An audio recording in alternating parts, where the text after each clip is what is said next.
I feel betrayed. I feel like I've been Judased. She's one person who always speak of principles. I feel like she lacks them, and in the world we live in, there are most important principles that hold up a friendship. Number one, which is integrity, and I felt like she does not possess any of that. Number two, which is loyalty. She's not loyal, because this was between me and her. So literally, I'm just defeated, big brother. I don't have energy. I don't know if you've noticed, I've been sleeping the whole day. I try to avoid her, but I'm in the same house with her. One way or the other, I'll have to converse with her. In this instance, I know where I stand with her, and I can just be civil with her.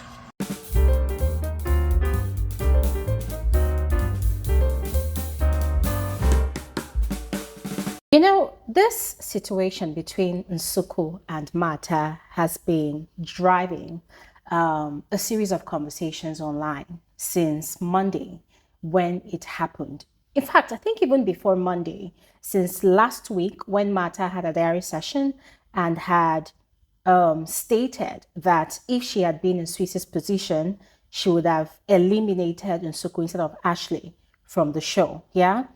The conversation has been on ever since. We even discussed it during our community gathering on Saturday, where we had our YouTube live conversation, also X space. Yeah.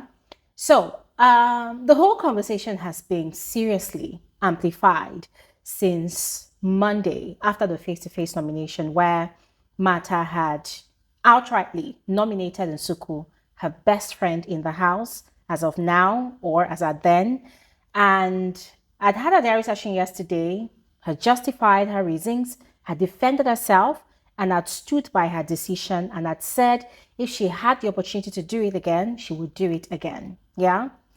And speaking about this conversation that's been going on online, you know, a lot of people feel hurt by what Mata had done. A lot of people feel like Mata, yes, has indeed betrayed her friendship with Nsuku, yeah, and they could totally relate with how Nsuku was feeling. Others, on the other hand, felt like Mata made a bold move and they applaud what she has done, because for them, at the end of the day, a game is a game and the game needs to be played.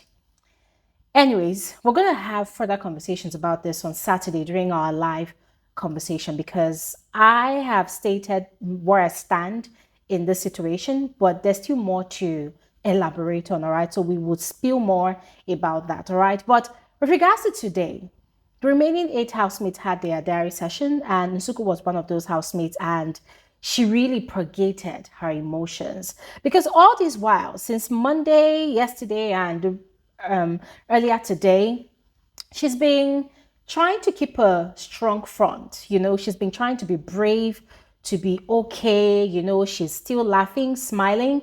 Mata still talks to her from time to time, acting like nothing went wrong. And Nsuku, on the other hand, has refused to address the matter. Yeah.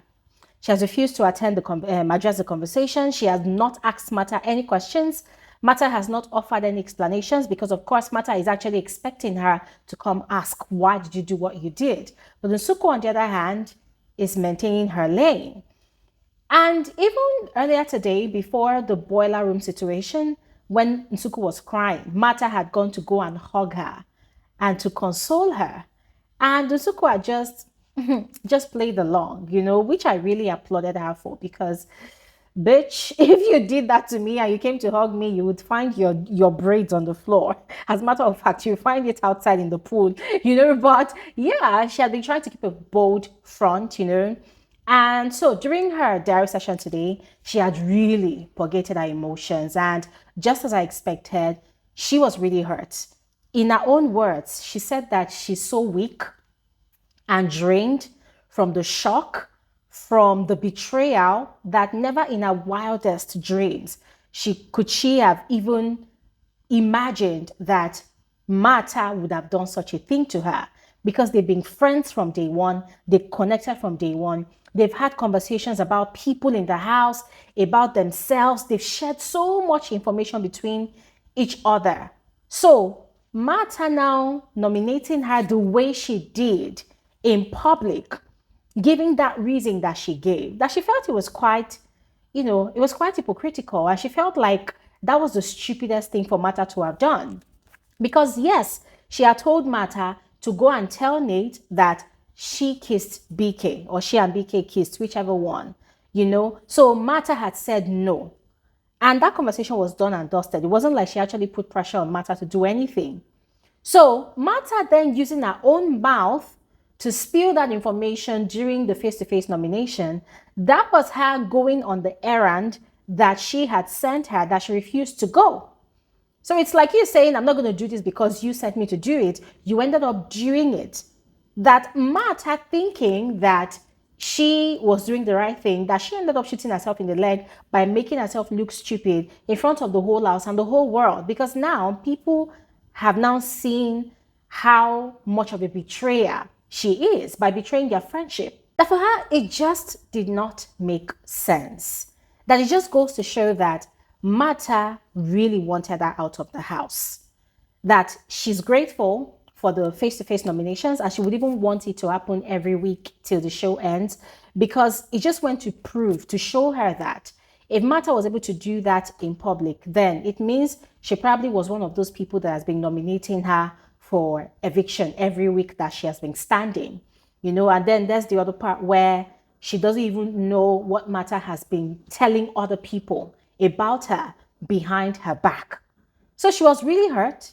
She felt really hurt by the betrayer, but she's not going to do anything about it. Because Big Brother had asked her if she has had the conversation with Martha or if she plans to. She said no, that she would never address it with Martha at all, that she would leave Martha to her conscience. If truly Martha has a conscience, she would leave Martha to her conscience. She's not going to relieve her of her burden, of her misery, by even attempting to address the situation. That left to her, Martha is deuces. Like Martha is ghost to her. She will never have anything to do with Martha outside the house anymore. That she's trying to ignore the girl, avoid the girl. But because they're in the same group, working on their weekly wager task currently, she can't avoid the girl. They are inside the same house. The house is a confined space. So she just has to be civil with the girl. There's nothing much she can do about it. She's just going to be civil with her, light conversations, but in her heart of heart, Martha is gone. That was where she left it, because, there was nothing really much she could say anymore, But according to her, she has learned a lot of lessons from that. And now it's a huge eye opener for her. Now she knows how to move forward in the game. And ladies and gentlemen, I could totally understand where she was coming from. But, as I've said on my previous videos, ladies and gentlemen, the game is the game. Nobody came to Big Brother's house with anybody. As far as I'm concerned, the only mistake Martha made in this situation is not being honest about her reason for just outrightly putting up Nsuku for nomination or saying the things she has said about Nsuku. Instead, she's going via the route of trying to assassinate Nsuku's character, which still boils down to the same method that Nate introduced to the house from day one. Assassinating people's character, pitting them up or pitting the whole house against them. Guys, that is the newest trend in Big Brother's house.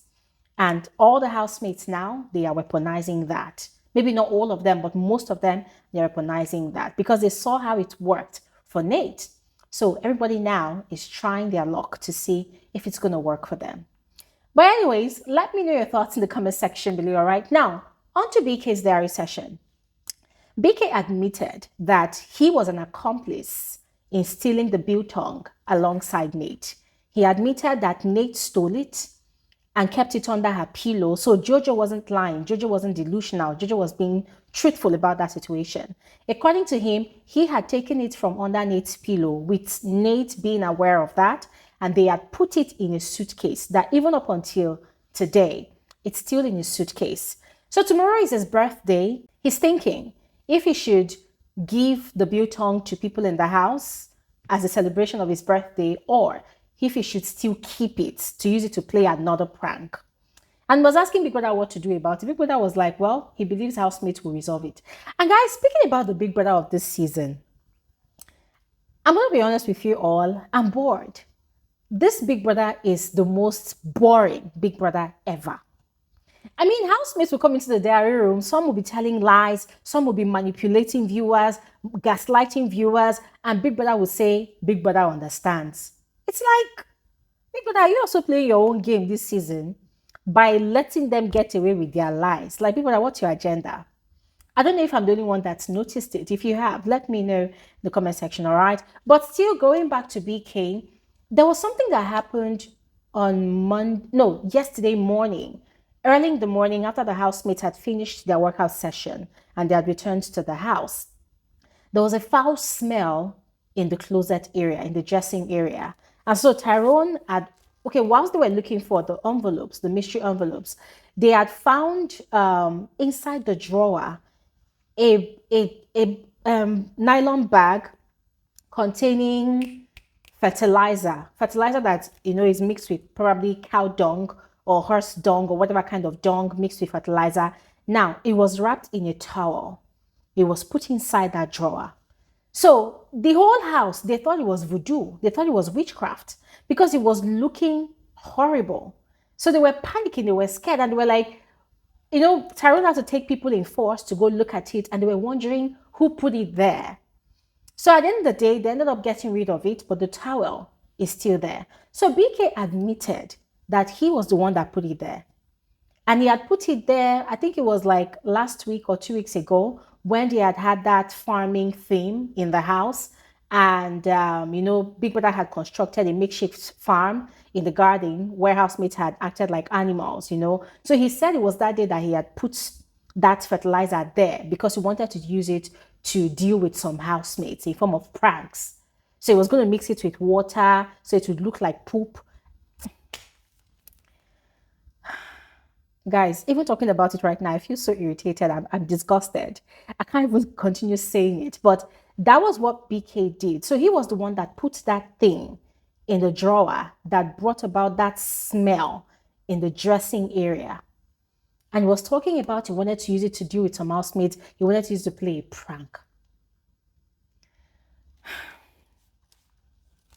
I don't know how these housemates think, but I feel like if someone were to open their brains, you will find shit inside. Yes, you'll find a lot of poop in there. Because some of these housemates, they think like retards. I'm sorry. There's nothing anybody would say. The moment you begin to play games involving poop, you are a retard. Period. There's no two ways about it. Because tell me, how does that even make sense?